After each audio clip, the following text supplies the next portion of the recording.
Chase Untermeyer serves as the 18th director of the Voice of America and has supervisory authority over the WorldNet Television and Film Service and the Office of Cuba Broadcasting. His reflections on the role of broadcasting in the collapse of the Soviet Union and the role of broadcasting in the post-Soviet era should be of enormous interest. He is a 1968 graduate of Harvard with honors in government. Commissioned under the Naval ROTC program, Mr. Untermeyer served during the Vietnam War as a destroyer officer in the Gulf of Tonkin and as an aide to the commander of U.S. naval forces in the Philippines. Early in his career, he was a political reporter for the Houston Chronicle, executive assistant to County Judge John Lindsay, and a member of the Texas House of Representatives. In 1980, he resigned from the Texas House of Representatives to become assistant to Vice President Bush. He became Deputy Assistant Secretary of the Navy for Installations and Facilities in 1983 and Assistant Secretary of the Navy for Manpower and Reserve Affairs in 1984. He planned the 1988-89 transition and then conducted it as Assistant to the President and Director of Presidential Personnel. Mr. Untermeyer's current position as U.S.I.A.'s Associate Director for Broadcasting requires an understanding of the nature of the global order and an articulation of America's role in it. Will you join me in welcoming him to the Council? Chase Untermeyer.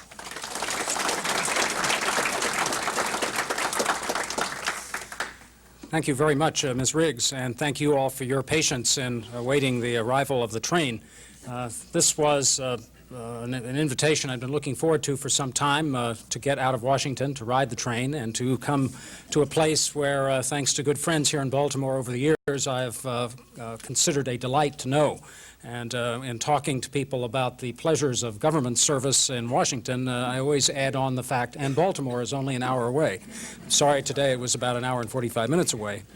But I'm grateful for the chance to talk about international broadcasting. It is a subject in which I was basically ignorant all of a year ago, in the miraculous way that presidential appointments can make experts of people. I speak to you now as somebody who has been expert for all of about 8 or 9 months. And yet it is a very fascinating, absorbing, and timely subject, which I welcome your interest. The question I am most often asked, and therefore I will ask it of myself at the outset of these remarks, is what are you all doing now that the Cold War is over? The context or the premise of the question suggests that the broadcasting activities of the U.S. Information Agency, and the Voice of America is by far the biggest, were somehow anti-communist or anti-Soviet tools, that they were grasped in the days after World War II solely and specifically for the purpose of contesting with the Soviet Union for the minds of people around the world. Well, of course, the Voice of America was a very major weapon, a weapon of truth rather than of propaganda in those many years. And I can say with absolute modesty, since I wasn't around in those years, that the people who were broadcasting in all the many languages behind the Iron Curtain and to other denied countries of the world definitely did have a role, at the very least inspirational and many times encouraging role to people to shake off the binds of dictatorship. And I say dictatorship in general because while it was true that Eastern Europe and the Soviet Union had a chance to come forward to democracy, so have many other countries who have been listening to the Voice of America and other great international broadcasters over the years, in Asia and Latin America as much as in Eastern Europe and the Soviet Union. So while we can say that, yes, they did play a role during the Cold War, they are not Cold War instruments as such. In fact, this is the 50th anniversary of the founding of the Voice of America, which means, of course, that it was put together back in the early days of American involvement in World War II, back in the time when the Soviet Union was our ally, and when the enemy was Germany and Italy and Japan. In those days, the tone of the Voice of America may have been more strident, more anti-German or anti-Italian or anti-militarist Japan. But in context, the great lesson that was learned by the Voice of America in those days, as expressed by the first director of The Voice, the actor and producer John Houseman, was that you tell about disasters and reversals, embarrassments, and misfortune as much as you tell about anything else. And you do so because credibility, the only priceless asset that a broadcaster can have, comes directly from convincing the audience that you are quite willing to tell about all the unpleasant news in order to build the trust so that when the tide of battle turns and you begin to have the victories and the triumphs and the invasions or landings, that people will believe that they actually did happen. This was the lesson which the Voice of America learned from our elderly British aunt, the BBC World Service, which this year is commemorating its 60th anniversary. And about 2 weeks ago, I had a chance to be in New York at a forum convened by Alistair Cook in order to commemorate that particular occasion. I might add, incidentally, that in those remarks, I said that I was reminded of another great British 60th anniversary, namely the Diamond Jubilee of Queen Victoria. And the very famous work to come out of the Diamond Jubilee was Kipling's poem, The Recessional, which you're familiar with in verse and hymnal form. And I said that it was, with all of its warnings about the sin of imperial pride, it was most impolite to quote The Recessional at the time of the BBC 60th anniversary, except that the presence of Alistair Cook did make me think that we were with the Lord God of Hosts. Back to the Voice of America and say that we learned the lesson from the British and from our own experience that the best way to build an audience is to tell everything. And while that was the tradition of the Voice of America, it was not until 1976, roughly halfway through its life, that tradition was codified into something called the Charter of the Voice of America. And this allows me the best way to answer that question, what are you doing now that the Cold War is over? Because the Charter of the Voice of America says absolutely nothing about communism, about the Soviet Union. It doesn't say anything at all, in fact, about world politics, but rather sets the journalistic standards by which the Voice of America lives. Therefore, I can tell you what we are doing is what we've always done, which is to try to follow the law. And the Charter has 3 points.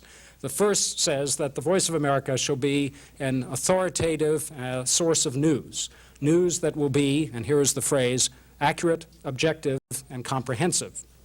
And the significance of this, which I never tire of telling people, especially people from other countries where they have a controlled press, is that under our First Amendment to the Constitution, it would be most emphatically illegal for the Congress of the United States to say that any private news organization, radio, television, newspaper, or whatever, should have to be accurate, objective, and comprehensive. Under the First Amendment, a journal of opinion is totally free to be inaccurate, unobjective, and non-comprehensive if it so chooses, only having to answer to its owners and its audience.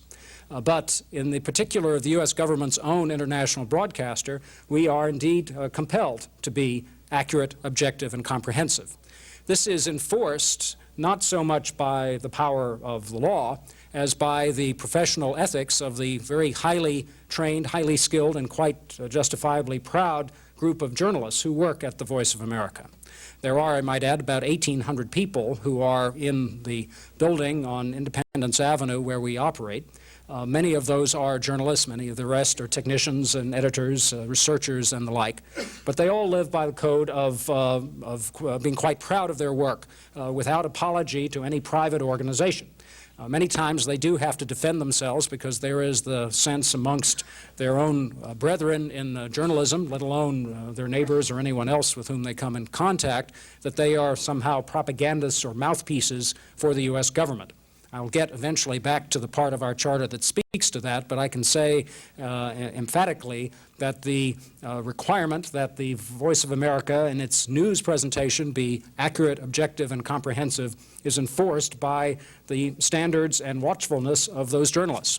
And if I or anyone else in authority at the VOA were so foolish as to try to twist and bend the news in some way or to get a story off or put a story on that did not meet proper journalistic standards, they would be the first to yell, and you would be the next to know about it because it would be in every newspaper in America about the awful goings-on at the Voice of America. So that is what the great insurance policy is, to make clear that we are indeed accurate.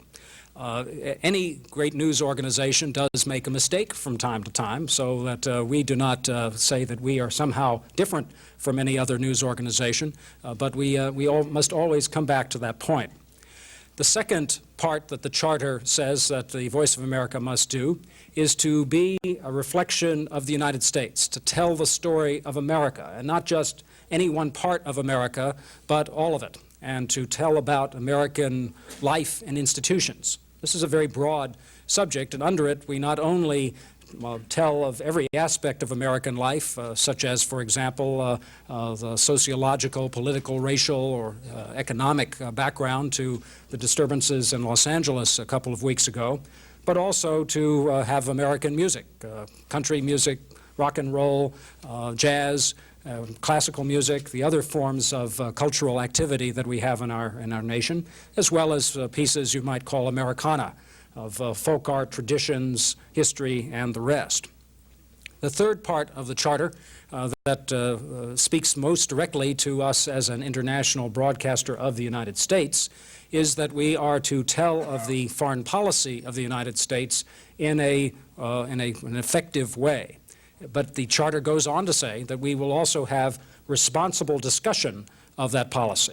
Once again, the Charter recognizes that even in such a, if you will, one-sided aspect as telling the foreign policy of the United States, we're supposed to bring in people who have different points of view so that our audiences will appreciate, once again, our willingness to have even the policy of our country challenged by other voices, so that people can make their own choice when they listen to us. The way in which the foreign policy of the United States is expressed over the Voice is typically in the form of editorials lasting about 2 or 3 minutes long. These are at the 30-minute point of an hour, namely about as far away as you can get from the news at the top of the hour. They are announced at the beginning and at the end as an expression of U.S. government policy, so no one need confuse it with the news content earlier or later. And they are spoken by someone other than the person who read the news. Therefore, in every possible way to make clear that these are editorials. These are not to be construed as news. There are other ways by which we try to live up to this precept of the Charter. I, for example, am an international talk show host. I have a 20-minute program once a week. I might add I've been doing it ever since I took the job and have yet to get a single piece of fan mail, so I can't tell you that anyone is out there listening to my program, but we have a U.S. government policymaker who comes on typically, but not exclusively, an assistant or deputy assistant secretary of state or someone from the National Security Council staff, etc., and then 2 people from outside government, such as from academia, think tank, or the Congress, or wherever else, congressional staff, wherever else it may be. This program is in the form of an editorial, and that it's meant to express the policy of the United States on a particular subject, such as arms control, immigration, economic reform in Eastern Europe, etc., but also to subject that policy to discussion, dispute by the other 2 guests. Earlier, in talking about the trouble that would come to a director of the Voice of America if he or she tried to twist the news, let me tell you of the typical way that we get into trouble. We get into trouble with the United States State Department either when we tell things that didn't happen or when we tell things that did happen. To explain, if something the Voice of America broadcasts is wrong, and we made a mistake, just like any news organization does from time to time, we truly do depend upon the embassies and consulates overseas to tell us about it. Now, why should this be? It is admittedly reactive, but it is impossible to imagine that a director or subdirector or any other person working at the Voice of America could speak the 47 languages in which we currently broadcast and would spend all day turning from station to station to hear each of those broadcasts in Bulgarian and Albanian and Khmer and Portuguese and whatever else it may be, listening to hear just what is being said over the voice. One could give up sleep altogether in a job like mine if you truly did have to worry about what is being said around the clock in all those different languages. Saying this to you now, I do start to get worried again. But the insurance policy, as I mentioned, is knowing that there are going to be people who will be listening to those broadcasts, and if they are incorrect, we will hear about it in the form of a message from an embassy or consulate or an embassy in Washington, and then we can make amends. That's appropriate, and that is the way any news organization has to react to a mistake on the air. But what if we tell the truth? We report something which is uncomfortable or embarrassing to the U.S. Embassy or consulate overseas. And there comes a blast, as there have been blasts, saying in so many words that you shouldn't broadcast that now because you are revealing some secret negotiations that are going on. You are reporting riots that are deeply embarrassing to El Supremo in the palace. Or you are encouraging elements which embarrass us because they are not on the in with the government with whom we have to deal, et cetera, et cetera. To use an actual occurrence, one that also occurred before I arrived, but anything like it could occur again. There was a blast from the U.S. Embassy in Addis Ababa about a year ago when the United States changed its position on the civil war in that country. If you recall, the United States basically wanted to have a central regime out of Addis Ababa and to hope that all parties would get together and work out their differences. But we changed our policy and basically threw our support behind the principal rebel group, which was on the outskirts of the capital, and recognizing that they indeed were going to form the next government. There were riots in Addis Ababa against the United States, and the embassy said in a cable, a famous cable, that the greatest threat to the life of American citizens in Addis Ababa was the voice of America. Now, it was not because of inflammatory things that were being said over the voice. Rather, we were reporting the news, the truth. Namely, the United States had made a decision which did upset many residents of that city to the point of taking violent action. But you will, I hope, appreciate the fact that, notwithstanding the fact that there may have been some very grim hours in the embassy or the private homes of U.S. Embassy and other government staff in Addis Ababa during that time, that it would have been a violation of the Charter and a genuine outrage to the proper conduct of a professional journalistic organization to have squelched a story like that. It is our job to be accurate, objective, and comprehensive.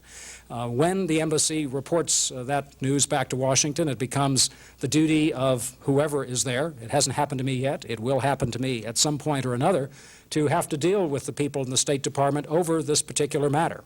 Whenever this happens, I expect to have and can count on the support of my boss, the director of the U.S. Information Agency, Ambassador Henry Caddo, who has responsibility over not just the broadcasting of the United States overseas, but also publications, exchanges, Fulbright and other scholarship programs, etc. And it would be in that context that we would go forward to tell the State Department that no, we are required by law to report what happens in Addis Ababa or any other place in the world, and that if it is wrong, we will make corrections for a wrongful report. But if it's the truth, then we are indeed obliged to convey that to our listeners. Wrapping up these rambling remarks, I should say that one aspect of the Voice of America, which is quite pertinent in Baltimore or Boise or Beaumont, Texas, is the fact that you cannot hear it unless you go overseas. And many of you may well have lived overseas and listened to the Voice and or one of our esteemed competitors and wondered why it is that it is illegal for us to broadcast the Voice of America here in the United States. Should add it is under the same law illegal for us to distribute any of the printed material of the U.S. Information Agency, which is one of the reasons why we remain so unknown to most part of in the United States. The law that requires us to be silent in this country is known as the Smith-Mundt Act. It was passed in 1948. There was a semblance of U.S. information agency. There certainly was a Voice of America in those days, but the actual U.S.I.A. was not organized for another 5 years. The Smith-Mundt Act has as its basic premise a thoroughgoing American point of view, which is that the government should not propagandize its own people. This, of course, was only a few years after watching Joseph Goebbels and his like in Japan and Italy and in the Soviet Union talking, screaming propaganda and other government viewpoints to the people of those countries. And it was anathema to the Americans to think that the U.S. government, if it got into the information business, would ever do that. The Smith-Mundt Act codifies that. And of course, it also respects the fact that in the United States we have a strong tradition of privately owned media, and there is no need for government-owned media in our country.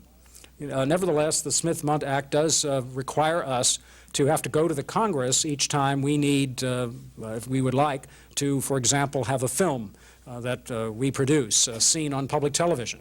It would require us to go to the Congress to allow for brief snippets of our broadcasts on National Public Radio, thereby leading to the irony that it is the BBC that you hear on National Public Radio and not the Voice of America. I would not want to change the basic premise of the Smith-Mundt Act. I do think there should be some flexibility so that I would not be violating the law in doing what I did recently, which is visiting Lane Kirkland, the president of the AFL-CIO, and giving him a copy of the scripts we had written in the past year or two on subjects of interest to him and organized labor. It was an illegal act for me, I confess, to hand over those scripts because the law says we are not supposed to distribute our materials.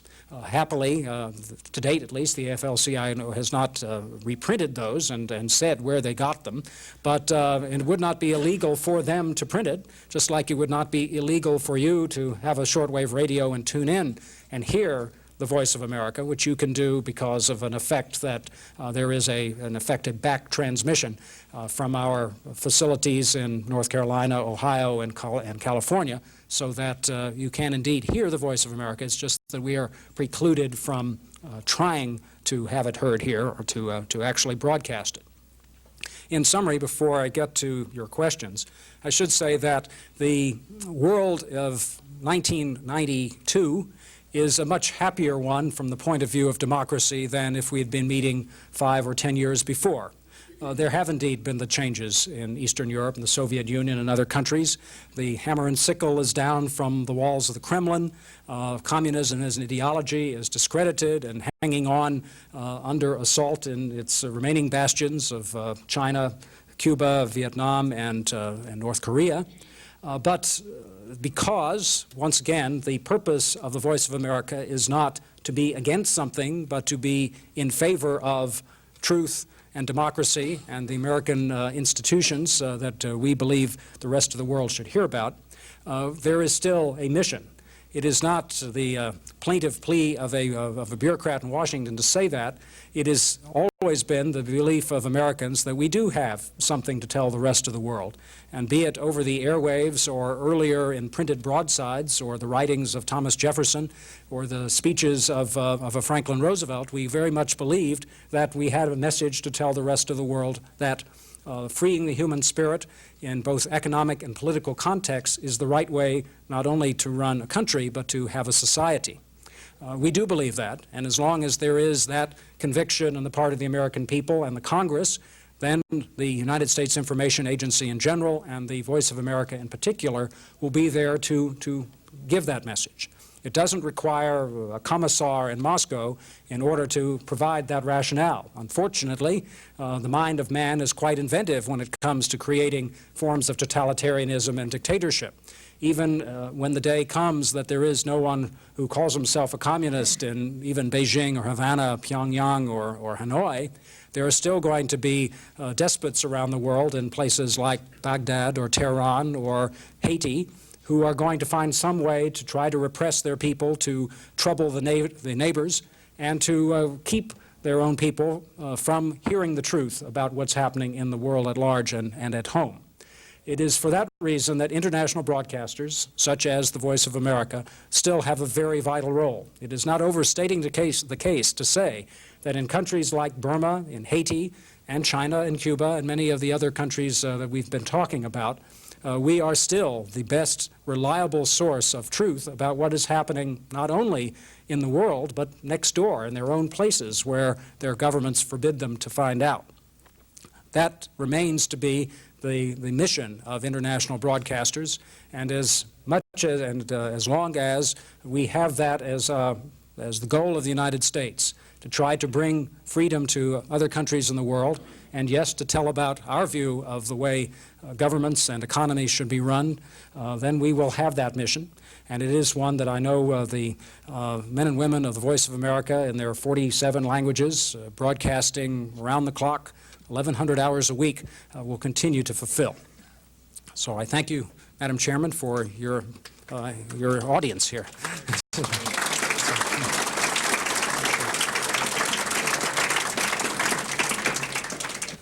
Question was, how can we tell how much we are heard in China? Quite clearly, there is no Nielsen survey in China to answer that question, and therefore we can only estimate the size of the audience. And the estimate that we have, for reasons for statistical background that I am not equipped with, is somewhere in the 20 million range. Now that is limited for a number of reasons. One is that our broadcasts in Mandarin, Tibetan, and Cantonese are jammed. They are not jammed in English, and in fact the English service for that reason, and because so many people want to learn English, is extremely popular, and as you will appreciate, it also means that the people who are able to hear the Voice of America on a regular basis is pretty much the leadership and academic elite. There is ample anecdotal evidence that comes in all the time of the popularity of the Voice of America in China, such as during the time of Tiananmen, in which the presence of the Voice of America correspondents in the square was a source of celebration. They were lionized because the students in the square felt that the Voice of America, more than any other international broadcaster, was telling their story to the world, but also letting other Chinese know what, in the rest of the country, what was happening there. In Cuba, we are able to ascertain the audience for our broadcasts under Radio and TV Marti because there is at least some travel to Miami by relatives temporarily visiting or by defectors, so that there are ways of trying to gauge the size of an audience in a dictatorship through offshore means. But in China, we're left only to estimating. The question being, how can the Voice of America truly be a respected news organization if it does not report these allegations of friendliness on the part of the administration with Saddam Hussein before the Gulf War and other potentially embarrassing issues like the candidacy of Ross Perot? The answer is that I cannot speak specifically to the U.S. News and World Report article, but because that's clearly their own investigative report. There is a two-source rule, which is followed by the Voice of America and other good news organizations, which would say that you don't report a news story if only one person is saying it. Now, if some other organization or if a report of the Congress, if an indictment or something else should occur, then that becomes a news story, and of course we would report it. And it may even be that the Voice of America, as we are meeting here, is saying that in its current issue, the U.S. News and World Report is saying, and letting the U.S. News story stand on its own. It could well be saying that. And it clearly, as in Watergate, as in Vietnam, as in any other or the Iran-Contra affair of a few years ago, if something is truly happening, if it is truly news, then it is reported, as it should be, because to do otherwise would be to bring doubt on accuracy and comprehensiveness. You have to have two sources on Ross Perot?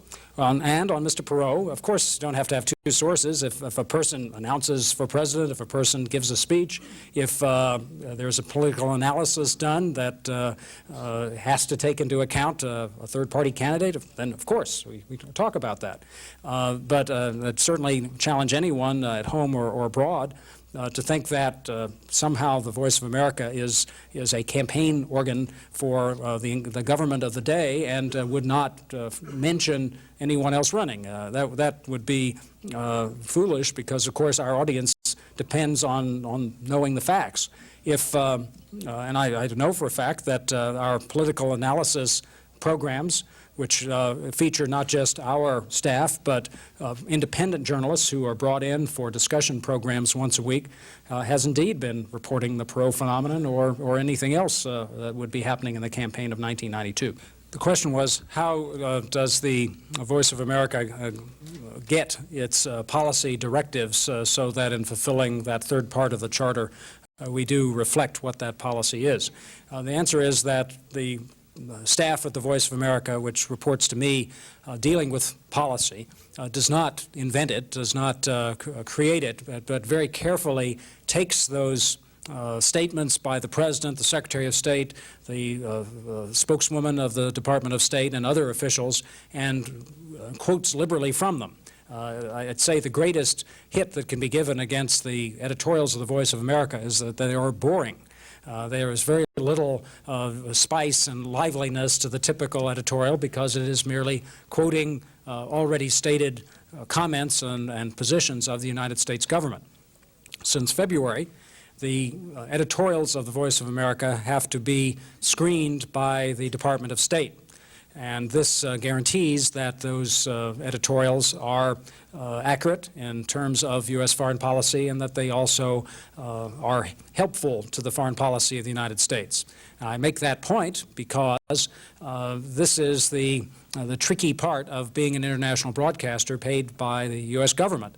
While, as I emphasized on the news side, that it would be an outrage and clearly resisted if the State Department were to tell us what to report or not to report in the way of news, it is entirely their call as the lead foreign policy agency of the United States to have or not have an editorial expressing the policy of the United States. Now, you note a lack of absolute enthusiasm on my part when I say that, but we recognize that that is indeed their role. They are the policymakers, and we are, by law, merely the reporters of what that policy is. And they, by an edict which was issued by the National Security Council, have since February had that, review authority. And the result of that review authority has been that editorials have been changed in word or tone, and some have been stopped altogether if they are for some reason not suitable for airing at that particular time. I should say that the law requires only that we discuss U.S. foreign policy. It does not require us to give editorials.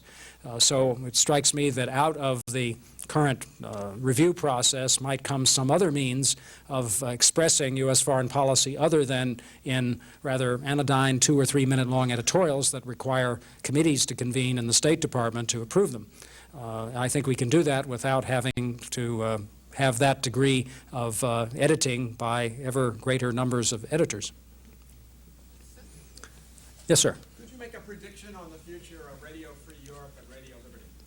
Question was a prediction on the future of Radio Free Europe and Radio Liberty. First of all, to say that those two organizations are not under the aegis of the U.S. Information Agency. They have no relationship with the Voice of America. They are, in fact, run by something called the Board for International Broadcasting, which is appointed by the President with confirmation of the U.S. Senate. They have their own funding, 100% by the U.S. government.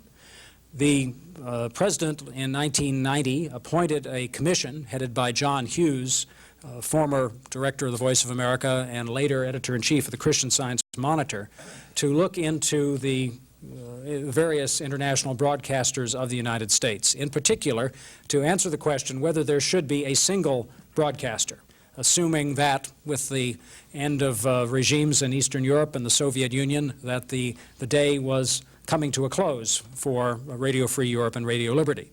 They did not directly address that question, but in its primary conclusion, the Hughes Commission said that by the end of the decade, surely the mission of Radio Free Europe and Radio Liberty will have been met, that they will disappear, and that only one broadcaster, namely the Voice of America, will remain. They did not set a time limit. The Congress has not set a time limit, but this is still a very valid question. Because I have no direct responsibility for them, I can only give you my side commentary, and the side commentary is that the Radio Free Europe and Radio Liberty still perform, as of this day and this hour, a valuable service in those countries because there is no secure and proven media in many of those countries, and some would even say in none of them is there truly a news media like we have in the United States. In that circumstance, then, it is still helpful to have an international broadcaster speaking in Hungarian or Romanian, Czech or Polish, whatever it may be, to provide that degree of backstopping and encouragement for free media in those countries. But having said that, that clearly is a temporary situation. It's something that, in my opinion, well before the end of the decade will no longer be necessary. And we may well ask ourselves at that time, should the United States government and its taxpayers be double spending in broadcasting to the same part of the world?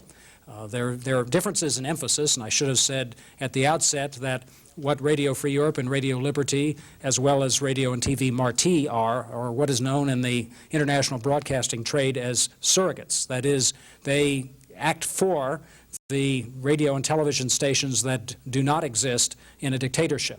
And the old phrase is that whereas in the Voice of America, when we use the word we mean Americans, that when Radio Free Europe and Radio Liberty say we, they mean we Poles, we Czechs, we Hungarians, we Romanians, whatever.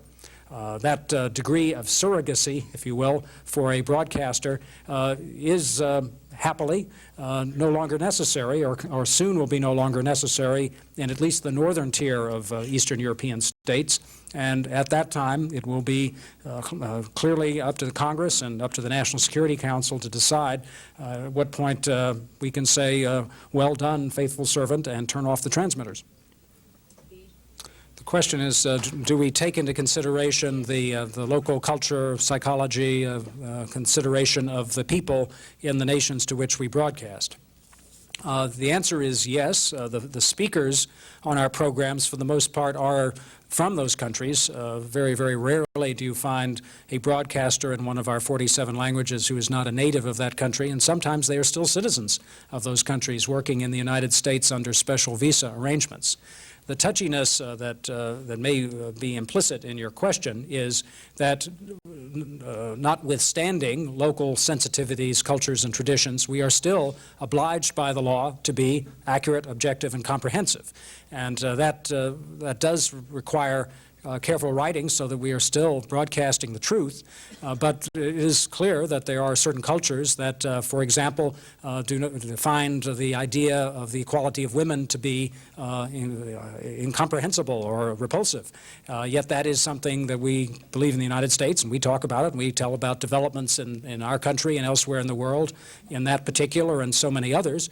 And that the fact that there may be societies that do not believe in the equality of women does not prevent us from broadcasting, even though, as I said, there might be some reaction, and we might get a cable from the field saying that your broadcasts in behalf of equality of women did not go well in the palace last night, and in which case we thank them very much for telling us and continue to do it. The question was, does the Voice of America try to ensure a variety of opinion in its political reporting and presumably other reporting by getting different types of reporters or different people from different backgrounds to do it? Or slanting it as well. The recruitment of the staff is, as you would expect for any major news organization, based upon the professional skill and ability of that person, particularly if there is a track record of that person, such as articles or other tapes, to see how well they have covered the stories in the past. I don't think any organization that purports to be telling the whole story chooses people that are thought to be slanted one way or the other, even if the average and the total divided by the number of the reporters turns out to be somewhere in the middle. You strive for, hope to get people who are going, even if they have personal biases and perceptions, that are going to tell the story straight. and we all know that this is one of the great controversies in the American press as to whether or not the typical line reporter, as opposed to a columnist or editor, might have only one shade of opinion, namely a left-of-center shade of opinion. It may well be the case that at the Voice of America, the same as at the Baltimore Sun or the Washington Post or the Houston Chronicle, where I used to work, that there are people who are of one opinion that is to one side or another of the spectrum. And that is their right as citizens. The trouble that comes, and therefore the pay of editors is pretty well earned by how well those people's personal biases are detected and filtered out. That's perfectly valid, and that is not a violation of the Charter of the Voice of America if people are misreporting or misinterpreting the news. But to say it again, we don't recruit people specifically to get a variety of opinion, but rather to get high degrees of professionalism in journalism. Yes, sir. Back. What kind of stories did you beam into Iraq during the Gulf War? Did you lead them to believe that we would give them any more assistance than we did in overthrowing Saddam Hussein? The question was, what sort of broadcasts were given into Iraq? Were they to give people the sense that those who rose against Saddam Hussein would get assistance? I suppose an echo of what the lady said about the broadcasts into Hungary in 1956.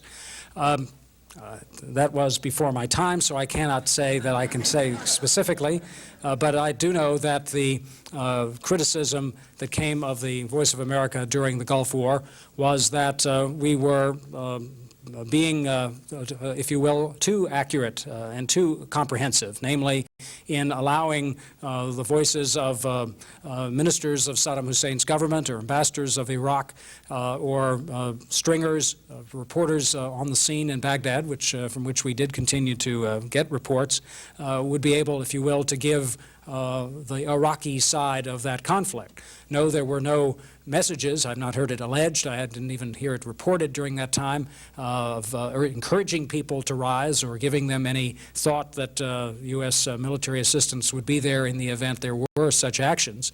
And as I said, if anything, the criticism that came to the Voice of America was that we were being too balanced and too scrupulous in trying to report all sides in that story.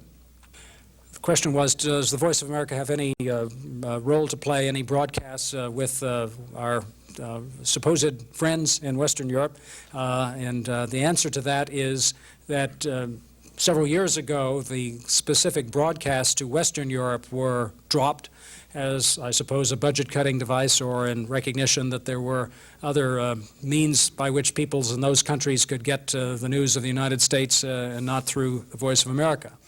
We still continue to broadcast in European Spanish and Portuguese, as well as in Greek, and elsewhere. I'd say that is about it in our language services. The French, the Voice of America uses is beamed toward Africa, and we have a separate Spanish and Portuguese service for Latin America and for Africa.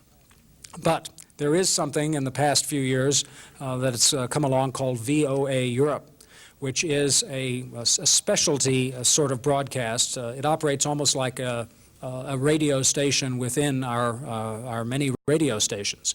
It is a 24-hour feed composed of rock and roll music and American popular music, such as country and Western styles of music, along with the Voice of America news and certain features like Americana features.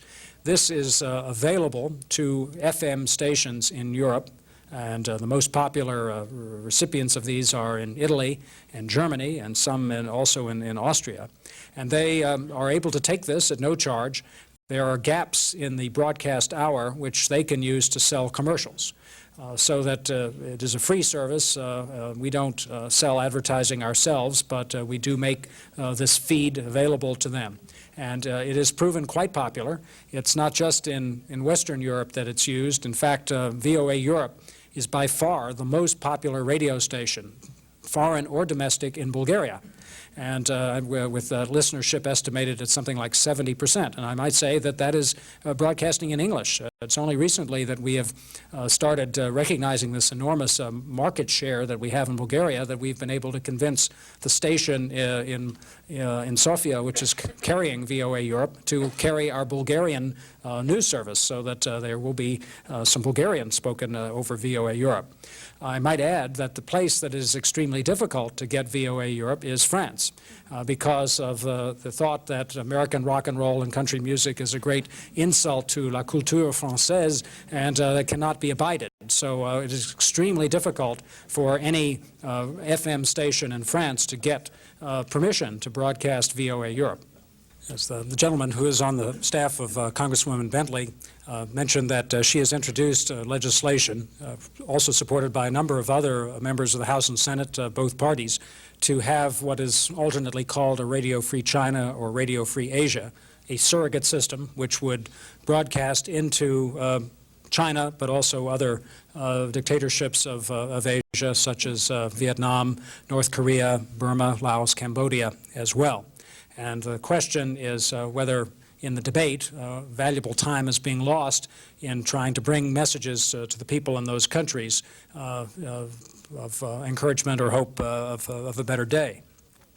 The short answer is that the Voice of America is broadcasting in all of those particular languages and is particularly effective, I might add, in Burma, Laos, and Cambodia, where essentially only the BBC broadcasts, and I think they do not broadcast in all of those particular countries. We've already talked about China, where at least anecdotally and probably provably, the Voice of America is by far the most popular and listened to, respected international broadcaster. This issue, this specific proposal made by Congresswoman Bentley and other members of Congress from both sides of the aisle, is currently under review by a special commission which was set up by the Congress last year. I should say, speaking as the former Director of Presidential Personnel, that this commission is made up of 11 members, 8 of whom are named by the congressional leadership and only three by the President of the United States. And the congressional leadership appointed people who are favorable to this proposal, and even the President appointed someone who's favorable to the proposal, namely the chairman, John Hughes, chairman of the aforementioned Hughes Commission 1, which dealt with the overall subject of broadcasting. Therefore, I predict the Commission is going to recommend in favor of a Radio Free China or Radio Asia. And that is, if that is the will of the Congress, then that will happen. In fact, I would predict if it gets to the floor, it will pass. At least it will pass the Senate. The question is truly one of policy. You will, of course, appropriately discount what I'm about to say, since I run a broadcasting operation that's already dealing in China. But the real question is whether in these days of questioning the budget of the United States, we truly need to have a second broadcaster to China, just as we were discussing earlier, whether it is truly fiscally necessary to continue to have two broadcasts to Eastern Europe and the Soviet Union. I recognize that the proponents, including Ms. Bentley, for Radio Free China, believe that the important difference in tone that a surrogate broadcaster would have is what answers that question, that a surrogate broadcaster that would be more vigorous, more muscular, more aggressive in contesting against the regime in Beijing and elsewhere. Our contention is that the Voice of America is right now broadcasting in those countries. We're getting our message through. There is no apology for any point of view with regard to the necessity and the desirability of democracy in that part of the world. And as a result, we think that it is not necessary to duplicate our service. And more to the point, we all know that in the current or the budget agreement of 1990, there are caps put on the overall spending of the U.S. government in various categories, one of which is foreign affairs. The Voice of America and respectively Radio Free Asia would be in the same pot of money. And in so many words, you cannot start something new under the budget agreement without taking it away from something old, assuming there are no new taxes. And that being the case, we are deeply concerned that in the effort however good-hearted or however political, to create a second broadcaster in Asia, they decide to fund it, that it might come out of the current broadcast for the Voice of America. And I consider that to be a foolish and tragic thing if the already effective, proven, and respected broadcasts in China have to be cut back, reduced, in order to start something new that would have several practical disadvantages, but not least of which is building an audience. I expect this issue to be heavily debated. I don't, while I obviously have a point of view, I do not believe that the proponents, such as Ms. Bentley, are wrong directed, because we all believe in the same thing, which is how to get the truth of the world and of happenings inside China, Korea, Vietnam, etc., to those people. And I'm saying that there already is an effective means, and it would be a tragedy to make that less effective in order to start something new. The question is, who is our competition, particularly with regard to message? I don't think it could be said that there is a competitor today as there was when Radio Moscow was in full flower from an ideological point of view. Clearly, Radio Beijing and Radio Havana, Radio Hanoi, Radio Pyongyang are competitors in the sense that they are contesting with the American point of view in those particular countries, but they have less sway and they certainly have less scope than Radio Moscow did in olden days. Therefore, our competition is, our principal competition, is essentially what you want to have, even though they may be close on our heels or even ahead of us in certain particulars. And I mean by that our journalistic and economic competition from Britain, France, and Germany. Not to forget Radio Free Europe and Radio Liberty in Eastern Europe and the Soviet Union. Those organizations, Deutsche Welle in Germany, Radio France Internationale, and the BBC World Service, are much better funded than Voice of America. That means not only that they are able to have good equipment and to be given a good loud signal, which of course matters a great deal, but also they're able to be active in the game that I didn't talk about at all, which is called placement. And that is, for years, international broadcasters have depended upon shortwave as the means of being heard. And that still is the case in places like China or Africa that depend upon shortwave and where there is very little local radio. But in places like Eastern Europe, the Soviet Union, Latin America, East Asia, and a growing number of other places, people don't want to listen to shortwave. They'd rather hear, as we here would rather turn on an AM or FM radio and get a good, strong local signal. That being the case, there is great competition with the British, the French, the Germans, Radio Free Europe, Radio Liberty, and other broadcasters to make arrangements with local AM and FM stations and get time on the air. And that often is a dollar or yen or Deutschmark competition. And it's not ideological, but it clearly is a fact of international broadcasting. Let's see. Oh, lady. Would you repeat again how many languages you broadcast in? Yes, the question is how many languages does the Voice of America broadcast in? As of about 2 weeks ago, the number is 47. That is the most that we have ever broadcast in. And by comparison, the BBC World Service broadcasts in 38. Oh, and I wanted to know, how many did you start with? The Voice of America started with, if I recall my quick history, German, French, English, and Italian, and expanded very rapidly during World War II. After World War II, the Voice of America broadcast in a large number of languages in which we no longer broadcast, such as Tagalog, Afrikaans, Japanese, Italian, and others. But we have also gained in recent years, in many ways as a result of congressional action, such languages as Tibetan, Kurdish, Croatian, and leaving out one that was also fairly new, and I'm sorry that it slips my mind. The question was, what reaction has there been from Cuba because of the radio and TV Marti broadcasts, and was there ever any retaliation?